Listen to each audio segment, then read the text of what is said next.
My name is Dustin Green, joined by my co-host and right-hand man, Mr. Nic Gelyon. Nick, how are you this morning? Afternoon. Very, very good this afternoon. I know we're at a different time again today because we want to avoid the conflicts, right, with the women's basketball game. But it's good to be here. It's very good to be here, Dustin. How are you doing? I'm doing well, Nick. Nick, if you would just next week we do have a change coming, so if you could just next week just talk about next week's show real quick. Yes, so we are planning on doing a shorter show. Much shorter. Much shorter. We're just going to give you all the basics that you're going to need, from your local headlines to some national headlines that you need to know about. We'll give you the weather for the week ahead, maybe some sports, but we'll give you a bite-sized snapshot of what we usually do here, because we have something special coming out in a couple weeks involving Mr. Dustin Green here that we're working on. So, yep, next week will be an abbreviated version of the Fast Lane, but don't worry, Dustin, it'll be just as fast, right? I hope so. I hope so, too.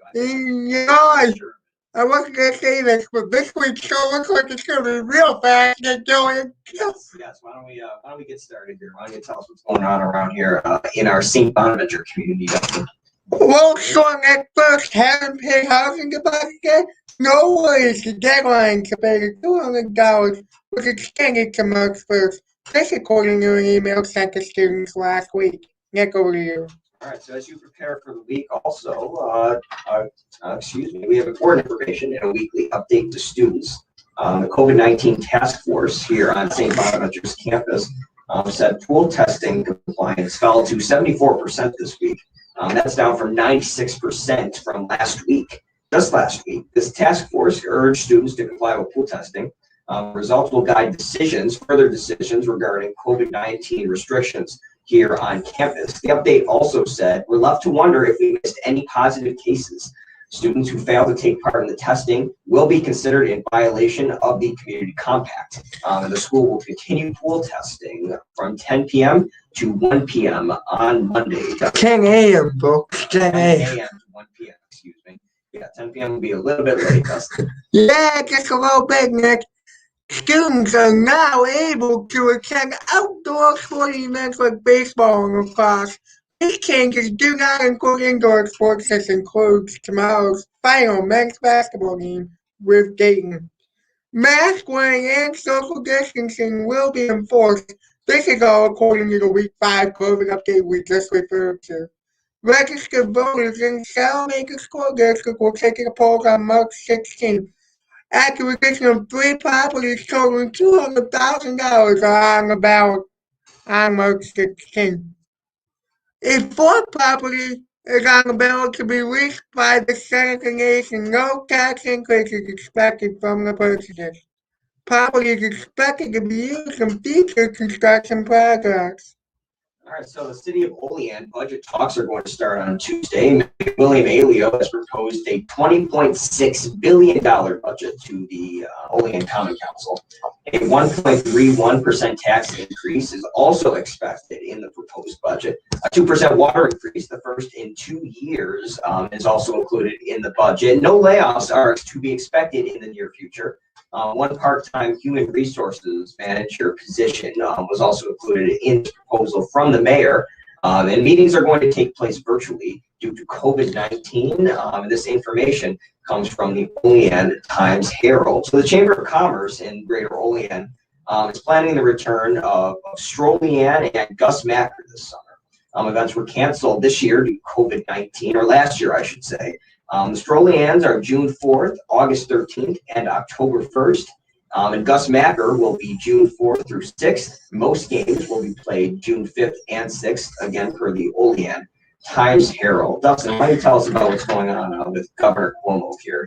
Before I do, I just want to say, boy, it's good to have Strolian and Gus Macker back. Some of my favorite things to do around here. That'll make the community a lot more fun this summer, a lot more fun than I'm sure it was last summer. Yeah, you ever been to Gus Macker then? No, I haven't been to Gus Macker down here. No, I've been to tournaments up in the Buffalo area, but I haven't been to Gus Macker down here. No. Well, maybe you gotta come down and we'll go to Gus Macker again. Guess I'll have to. Republicans pressing Representative Carolyn Maloney to subpoena Governor Andrew Cuomo. 20 Republican members of the Oversight Reform Committee demand the examination of New York nursing home deaths. Members wrote in the letter the committee must hear the truth under oath directly from Governor Cuomo. Cuomo's spokesperson calls the investigation political theater. Nick, it's a fun day to be a Bonnie. It is a fun day to be a Bonnie. It's not as fun to be a Governor Cuomo, unfortunately, but it's a fun day to be a Bonnie's fan. The Bonnie's men's basketball team made history this week. The team clinched the #1 seed in the Atlantic 10 outright for the first time in program history, Dustin. So that's going to be very fun. We go to another not fun story up next, but at least we got a little bit of enjoyment out of that this week. Well, before we do, I do have an update on Governor Cuomo from the Associated Press, Nick, if you don't mind. Yeah, go right ahead. Governor Andrew Cuomo has asked his top judge and the Attorney General to open an investigation involving sexual harassment. 2 top aides have now come forward. We're going to talk about that later in the show, but this is just out. He has asked the top judge to intervene in this investigation, and he says he will no longer comment on this until the investigation is complete. Yes, and like you said, we will discuss coming up in a little while during our national stories here on the Fast Lane. So, Dustin, please tell us about animal abuse, reform coming in. Yeah, well, it is really interesting, Nick, because the animal abuse registry is now, if you're convicted of animal abuse, you will no longer be able to own animals in the city of Olean. And it comes just days after 3 Olean residents were charged in an animal abuse case. Police say a warrant issued on 136 South 2nd Street was served on Friday. Dozens of animals were seized from the residents. 29-year-old Dwayne Lampy, 38-year-old Tanya Lampy, and 19-year-old Elizabeth Bernard were all charged with failure to provide sustenance, proper food, and water. The trio was also charged with neglect of the animals. Yes, that's sad to hear. That really is. That really is sad to hear. You don't want to hear that, and it's a good thing that there's going to be reform coming to those policies so that this type of stuff happens less here in the Olean community. So let me give you the COVID-19 case report for today. It just came out a little while ago. Excuse me. So we're up to 4,360 cases here in Cattaraugus County. 13 new cases today. 213 active cases overall right now in the county. 17 people are currently hospitalized here in Cat County. We're up to 86 deaths. We had a death earlier this week, the 86th death. Only 1 death in the county this week so far. I think we've been having 1 or 2 a week. Only 1 death so far in the county this week. And your 7-day average positivity rate in Cattaraugus County is 3.1%. Again, every single week we come on, that average positivity rate seems to go down. So that's your COVID-19 report. Yeah, Nick, it's been relatively, before I go on to the social media, it's been relatively quiet on the COVID-19 front, and I think things are getting a little better. Yes, we just have to remain vigilant. Nick, do you have campus numbers on that? I can find the campus numbers. I can get those to you after the break. Yeah. Sure, let me just give our viewers social media handles. You can find my right-hand man, Nic Gelyon, on Twitter, Nick Gelyon, on Instagram, Nic Gelyon SBU. You can find me, Dustin Green News, on Twitter. I keep saying we need to get that Instagram going. But, yes, we do keep saying that. It's a busy time, Dustin. It's busy time. Yeah, it is. We'll get there. We'll see you guys on the other side here on the back lane, WSBU.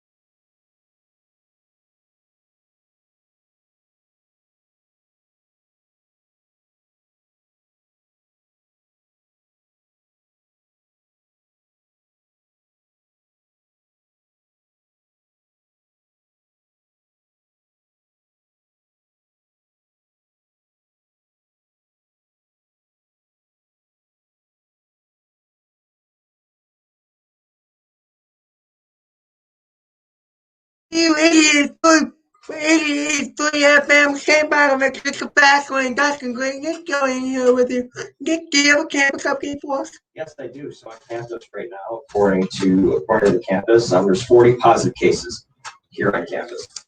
Total or active? There's going to be total of 40 positive cases, 11 active cases right now here at St. Bonaventure. 29 cases have been recovered again here on campus. And right now, like you said, full testing compliance, according to the latest update, has gone down to around 74%. So those are your campus numbers right now for coronavirus here at St. Bonaventure. Wow, Nic, that is kind of low. Yeah, it is. Nic, you got something for us from Miss Helen Thomas and the New York Maple Producers. Yeah, so maple season is upon us. The sticky, sweet condiment is a huge part of the lives of many people in New York, including myself and probably you as well, Dustin. Oh, absolutely. All right, so according to the Pennsylvania Maple Syrup Producers Council, the tapping season starts about right now in mid to late February and in early March. It lasts around 4 to 8 weeks. That's why Maple Weekend traditionally happens around this time of the year. So Maple Weekend, an annual 2-week event, is organized by the New York State Maple Producers Association. Well, Maple Weekend was canceled this year for the second year in a row. And in the process of gathering information and context for a story on the history of Sprague's Maple Farm, which you can hear on next week's show, I spoke with the executive director of this association, like you said, Dustin, Helen Thomas, about the impact that this could have on smaller maple producers in the area and in the state. So why is Maple Weekend so important to New York's maple farms? It's not just because the farms make money this weekend, although it does play a part. According to Thomas, the farms promote themselves during these weekends and keep people coming back for more. So let's hear right now from Ms. Helen Thomas from the New York State Maple Producers Association. Communicating with the public and inviting consumers to get acquainted with maple. So it certainly affects whether or not they can, that they're not publicizing their products and getting people to come and test it and try it out. Definitely an economic impact with that. So Thomas says all maple producers have been affected by COVID-19. But Dustin, it's not just the smaller farmers, Dustin. It's not. So it's not just them who don't have the technology and the infrastructure to promote themselves and who rely on Maple Weekends for business. She calls these farm gate sales, where people literally come to the farm gate to buy products. The Maple Weekend is statewide. Not last year. Well, yeah, last year we had 184 farms signed up for Maple Weekend in New York State. But in terms of total revenue, honestly, I'm not sure I could give you that. It's just really difficult to even get people to tell us. The best I can do is say some people make as much as 25% of their sales, even 50% of their sales for the year during the month of March. So that's really, and again, that's those people that rely heavily on the farm gate sales, people coming to their farm during the month of March. How much money are we talking about here? Thomas said some farms realistically make as much as 50% of the yearly sales during the month of March. Of course, that's largely due to Maple Weekend's impact. She admits it's hard to estimate sales because not all farms disclose their sales. But this is her estimate. Let's take a listen to what she had to say. Yeah, so I just played that soundbite actually. Oh. So like she said, 25 to 50% of the sales do come from March. But finally, the New York State Maple Producers Association held out for Maple Weekend as long as they could. But eventually, COVID-19 did take its toll. So Thomas and her board determined it was not safe to hold the traditional Maple Weekend. They had to cancel the event for the second consecutive year. It was still going to be nothing during this. None of us did. I will say by September and October, after the state fair was canceled, canceled and all the county fairs were canceled, we started realizing that it was going to be iffy. And to be honest, we normally start making the Maple Weekend plan beginning of November. And our board met every month going, okay, we'll put off deciding for another month. So, we met in October. No, let's not decide. Okay, November. No, it still doesn't look good, but let's not decide. And we finally didn't decide until January 20th that we would end up pulling the event. We just did not feel comfortable that with the current statistics and the current, the spreading of especially some of the newer strains of virus, that encouraging a public event would be seen as an acceptable thing to do.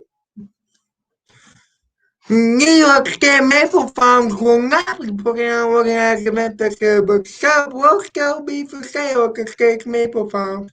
And hopefully next year we can go back to maple cotton candy and maple fried dough. Not Nick with the national COVID-19 update. So yeah, Dustin, the FDA authorized a third COVID-19 vaccine in the battle against the pandemic on Saturday. It's a new vaccine from Janssen, a division of Johnson & Johnson, requires only a single dose. Natasha Chen reports on what this important new development means for the fight against coronavirus. A third coronavirus vaccine will likely become available as soon as next week, now that the Food and Drug Administration has authorized Johnson & Johnson's single-dose vaccine for emergency use. The Johnson & Johnson vaccine requires no complex refrigeration and only one dose. The company says it's ready to begin shipping doses as early as Sunday, and more people are eager to get one. A Kaiser Family Foundation report on Friday showed 55% of surveyed adults in the U.S. had either had at least one vaccine dose or is eager to get one. That's up from early December, when only about a third of adults surveyed wanted a vaccine. There's still more demand than supply, especially after last week's winter storm sweeping through the Midwest and Texas disrupted the supply chain all over the U.S. Vaccination sites like this one outside of Atlanta saw none of that severe weather, but are feeling the effects. This afternoon, they're seeing all the people whose scheduled second dose appointments were canceled last week due to shipment delays caused by the severe weather. More groups of people, like younger adults with underlying health conditions, are becoming eligible for the vaccine in some states. I think I was actually shaking because I was like, oh my gosh, I can go get it. I think I was the youngest one that had been through so far. And so they were all like, wait, we don't know what to do yet. With nearly 7% of the country fully vaccinated, the number of cases, deaths, and hospitalizations continue to stay lower than the holiday peak. But the majority of U.S. states have plateaued or worsened when it comes to new cases. Only 17 states show downward trends. This relative progress is threatened by rapidly spreading variants and the lifting of COVID-19 restrictions in many states. New York nursing homes reopened with restrictions Friday to some visitors, and Tennessee lifts restrictions on visiting its long-term care facilities Sunday. South Carolina will lift restrictions on mass gatherings starting Monday. Natasha Chen, CNN, Atlanta. The New York Times is reporting a second aide to New York Governor Andrew Cuomo is accusing him of sexual harassment. Charlotte Bennett, a former aide, alleges Governor Cuomo asked her questions about her sex life when she was alone in her office in Albany. She said she interpreted those remarks and others as clear sexual overtures, which occurred last spring. On Saturday, the governor denied the allegations, saying he believed he only acted as a mentor towards Bennett. Cuomo is asking for an outside review of the matter. We touched on that development this afternoon at the top of the show. An aide named Lindsay Boylan accused Cuomo of sexual harassment in December, saying the governor kissed her on the lips. New York City Mayor Bill de Blasio has previously called for a full and independent investigation into the allegations by Boylan. Governor Cuomo says he won't make any further comments until the independent review is complete. Nick, over to you. All right, so the price of oil is up nearly 70% since the election. That's a record rise in the modern era. Analysts say the main reason for the increase is optimism that the worst of the pandemic is over and Americans will begin traveling again. Prices at the pump have also climbed 27% since the election. According to AAA, the national average for a gallon of gas is $2.70. The price is not expected to top $3 a gallon this year, though.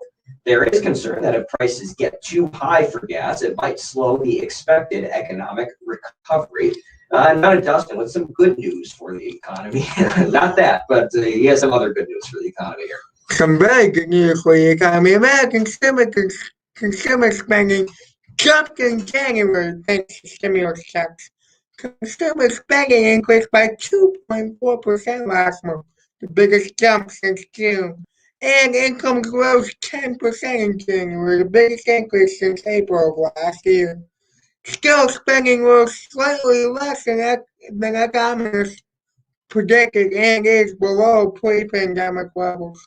However, President Joe Biden's proposed $1.9 trillion spending package, the third stimulus deal since the pandemic began in March, is expected to further boost incomes and spending. Nick, over to you. Yeah, so more than 230,000 people in the UK have signed an online petition urging the government not to introduce a vaccine passport. According to the document, such passports could be used to restrict the rights of people who have refused a COVID-19 vaccine, which would be unacceptable.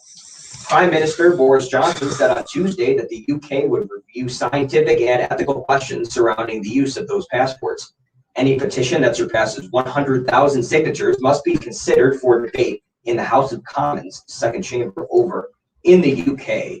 Now over to Dustin with some news for a lot of the 5 to 10 audience that we have, 5 to 10-year-old audience that we have. Most of us don't like being paid in small keys, but there is one exception, the Tooth Fairy. So Sunday ground up some eternal coins from your couch cushions or cards out from their cars. It's National Tooth Fairy Day. The Lord of Pixie who comes into children's rooms to claim their baby teeth and pay out some cash dates back decades. In 1927, a play about the Tooth Fairy was played as a way to get kids excited about oral hygiene, and the Tooth Fairy's reach spread quickly, and so have her payments. Folks started out small, just a few cents. Some of the computer's glitching, but now some kids are making bank at least $3 to $4 per lost tooth. Weather, Nick? That's a lot of money. I don't know if I've ever got that. I don't think I've ever got more than $1. Yeah, I don't think so either. Wow. Those kids really are making bank. So it's been a wonderful couple days here at St. Bonaventure, Dustin. It's been sunny. It's been fairly warm. It's been a light breeze out. It's been a beautiful couple of days here. It hasn't looked like that today, however. It's cloudy this morning. It's still cloudy now. Temperatures have been in the high 30s, low 40s all day, and a little bit of rain. So it hasn't been a great day outside. But as we get into tonight, it'll get a bit windier, gusts up to 10 miles per hour, and temperatures could get up to 44 degrees as the day goes on. Tomorrow, a high of 33 and a low of 15. We're not supposed to see much snow early on, but as we get into the night, we could get 1 to 2 inches of lake effect snow over the course of a few hours. So Dustin, why don't you tell us what's coming up later in sports, Dustin? Yeah, it's been a big week in Bonaventure, so we're going to talk about that. We're going to talk about the sliding, skiing Buffalo Sabres. We're going to talk about, I'm sure, a very upset women's basketball game. Yeah, they didn't play great today. We'll give you, but there was one standout player on that women's basketball team today, and we'll give you her stat line coming up later in sports. So I'll give you our social media handles right now. So on Twitter, you can find Dustin on Dustin at Dustin Green News. Excuse me. You can find me on Twitter at Nic G Intrepid, and you can find me on Instagram at Nic Gelyon SBU. We will be right back here on the Fast Lane here on 88.3 WSBU, St. Bonaventure.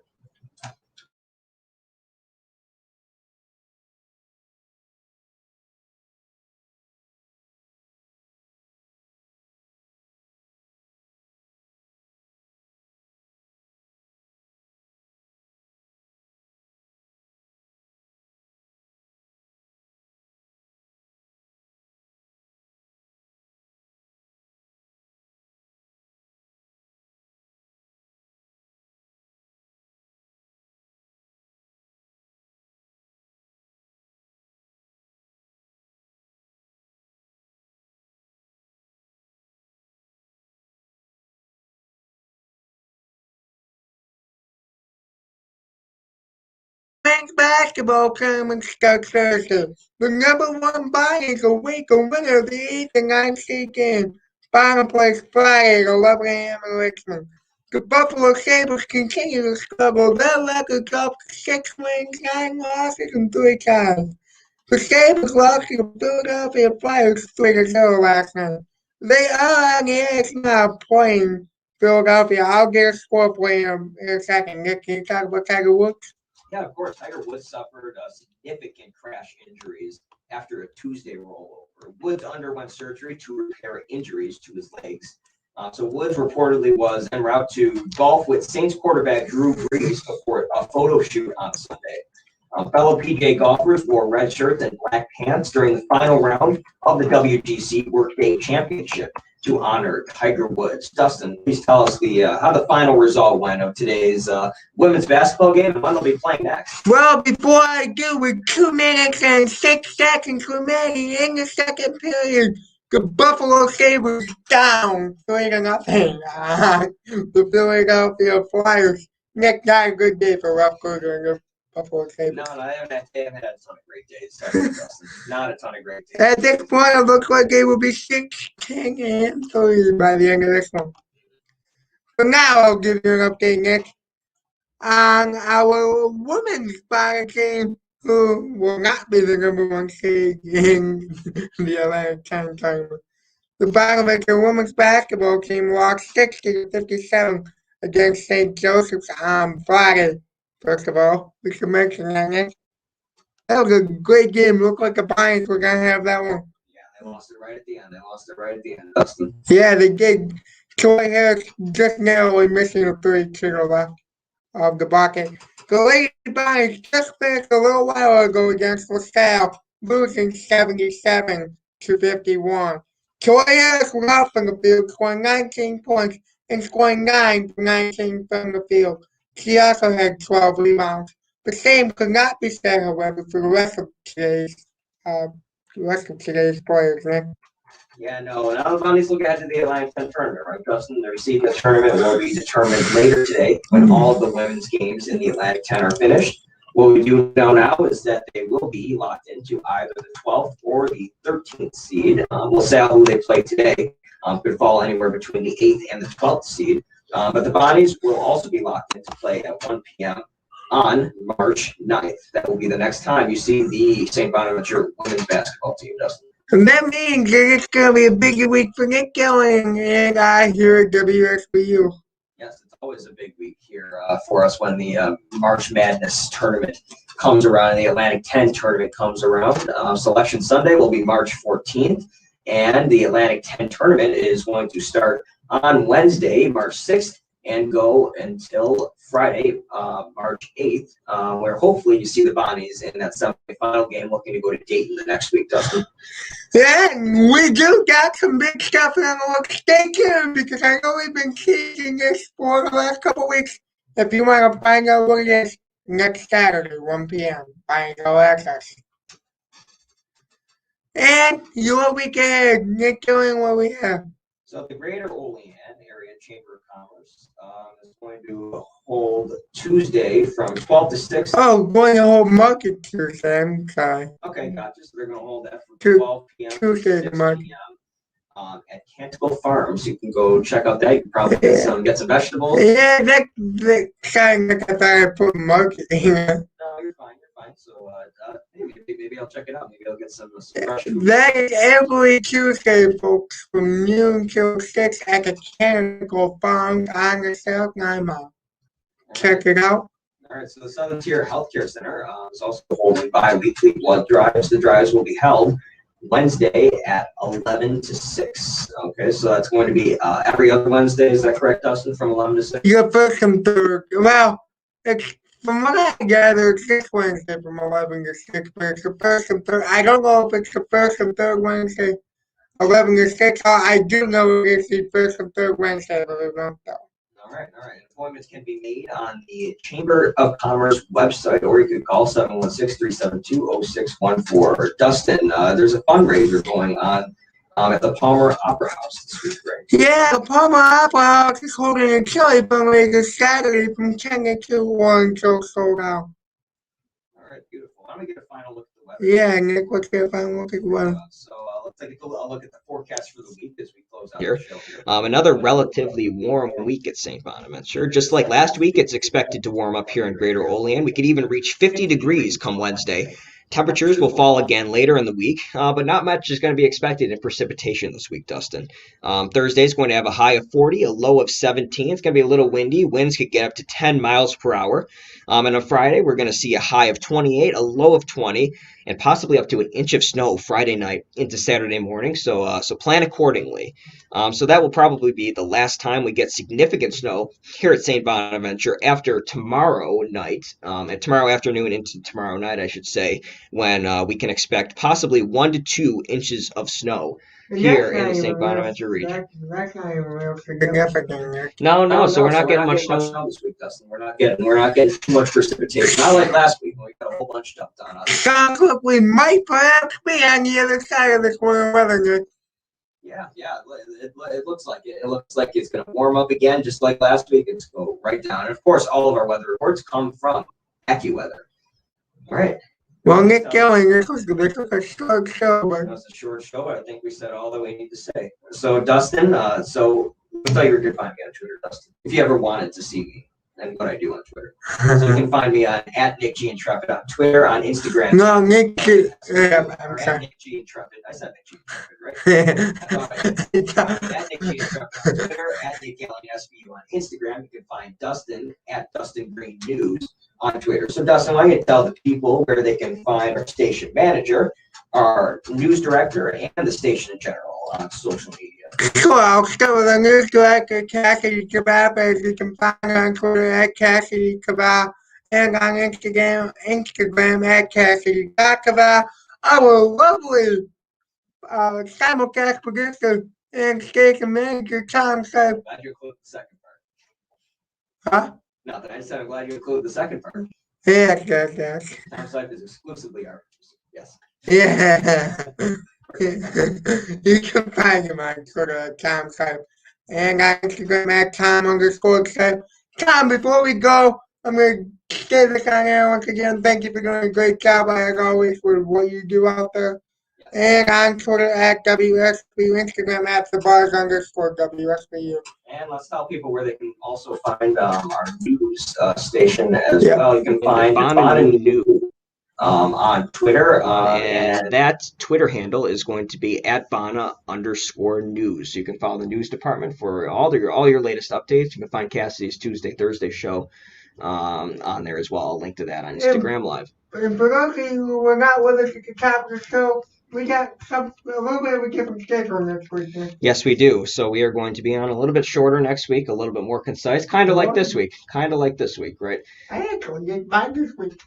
What was that? I didn't mind this week. I actually like the fact that it was short. Yeah, short, concise. We're going to give you all the information you need, sports, weather, headlines, and then we're going to get out of your hair here. So next week is going to be a little bit shorter, just like this week, because we have a project involving Dustyn going on. You'll hear more about that in the coming weeks. So next week you can expect us, I think 1 or 4 p.m., Dustin. We have 1 or 4 p.m. I don't even know. Well, whenever we are on week, let's say 1 o'clock. Let's say 1 o'clock because we're going to pre-record it, right? So let's say 1 o'clock, right? Yeah, it All right. is one. All right, beautiful. It will be one, folks. I had to think I'm used to the A-10 championship being held on Sunday. Mhm. That's not the case. No, I guess that works in Well, our that favor. is the case, but not this Sunday. Exactly. I guess that works in our favor, doesn't it? So, I guess so. all right. It's a good show, Dustin. Good show. For the WSBU News Department and Nic Gelyon, I'm Dustin Green. So long from WSBU 88.3 FM.